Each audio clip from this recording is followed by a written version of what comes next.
নমস্কার বন্ধুরা, life in হারমোনিতে আপনাদের সবাইকে স্বাগত। সন্ধেবেলার জন্য চটজলদি স্ন্যাক্স রেসিপি নিয়ে আমি চলে এসেছি।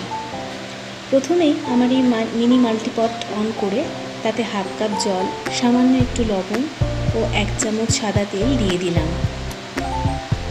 জলটা একটু গরম হতেই হাফ বাটি মতন সুজি দিয়ে 1 মিনিট মতন রান্না করব।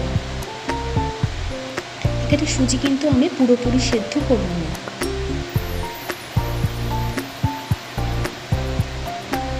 আমার সুজিটা রেডি হয়ে গেছে। এরপর 1 চামচ গোলমরিচ আমি গুঁড়ো করে নিচ্ছি, আর তার সাথে নিয়ে নিলাম হাফ চামচ গোটা জিরে, হাফ চামচ ম্যাগি মশলা, হাফ চামচ আমচুর পাউডার, সামান্য একটু বিট লবণ ও 1 চিমটা হলুদ। এখন একটা বড় সাইজের আলুকে 4 টুকরো করে সেদ্ধ করে নিলাম, আর এই আলু ও সুজিটাকে থালায় ঢেলে হালকা গরম অবস্থাতেই ভালো করে একসাথে মেখে নেব। তবে সুজিটা বেশ গরম আছে, তাই একটু হাতে শুয়ে শুয়ে মাখতে হচ্ছে।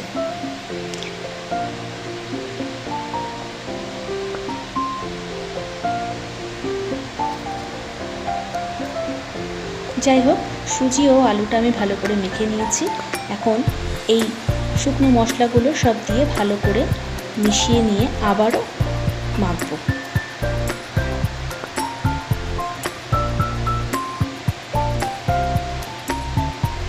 ব্যাস, আমার এই সুজির ডোটা মাখা কমপ্লিট। এখন এর উপর সামান্য একটু তেল মাখিয়ে রাখছি। এবার আমি এই ডোটাকে একটু ময়দা ছিটিয়ে খুব আলগা হাতে বেলে নেব।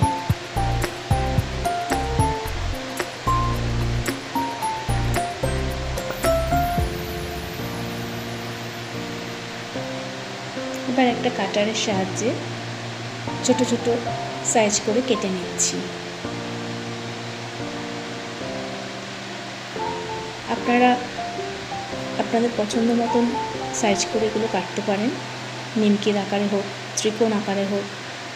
আমি এইভাবে কেটে নিয়েছি। আমার সবগুলো কাটা হয়ে গেছে, এবার শুধু ভেজে নেওয়ার পালা। তাই এই মিনি মাল্টিপট অন করে এতে সাদা তেল দিয়ে গরম করে একে একে ভেজে নিলাম।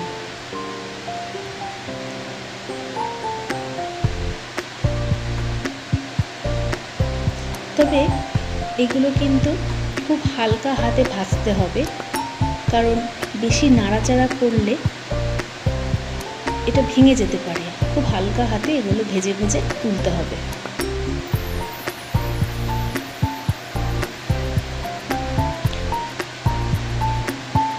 রেডি হয়ে গেল ঘরে থাকা সাধারণ কিছু উপকরণ দিয়ে চটপটা ও কুরকুরে স্ন্যাক্স।